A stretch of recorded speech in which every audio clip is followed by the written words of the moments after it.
You're launching a new reggae offering. This is one of the most extraordinary times for real estate. Your real estate careers, if I remember correctly, was born out of the last downturn. An amazing story that I've heard and enjoyed many times. But what are the biggest challenges today? And what are the biggest opportunities, do you think, as we look at in the near term, the next 2-3 months, and then the next year, 2 years? Biggest challenges today by far is going to be the fear in the market around this pandemic and the uncertainty that's driven from that, and what that causes people to do, what decisions that causes people to make that are not the predictable ones. The predictable ones, like, oh, they're going to work from home more often. That stuff's easy. We've already figured that out. What is this layer 7 of the 7-layer dip that no one has thought through yet? In my humble opinion, the only way that you are able to adjust to that, because nobody can really plan for this kind of a black swan event, is to be very active in the market, be in constant communication with all participants.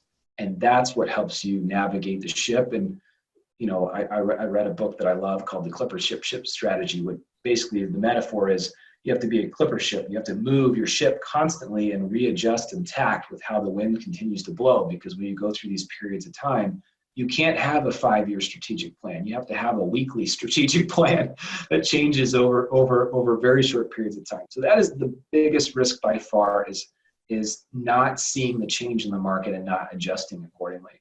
The biggest opportunity is, I think you're going to see a massive transfer of wealth from the older generation to the younger generation, because it's the younger generation right now that's investing heavily, because they frankly don't care what happens in the next year or two. They know that buying an apartment complex and building value in it at a good price over the next decade is going to be how they build their wealth. So, we're even seeing that with the online investing crowd. The people who invest 0 to 25,000 are investing like crazy right now, and their volume is at an all-time high. The people who are investing 50 and 100,000 or more are holding back. So I think that there's going to be a huge wealth transfer. I saw it in 2008. We were young and smart enough to take advantage of it, but not well positioned. This time around, I'm sitting on top of 500 million in assets, a machine that raises capital and the ability to deploy. I can't wait. This is going to be a fun opportunity for us, because my worst case scenario is that things don't go poorly and I go back to doing what we were doing before.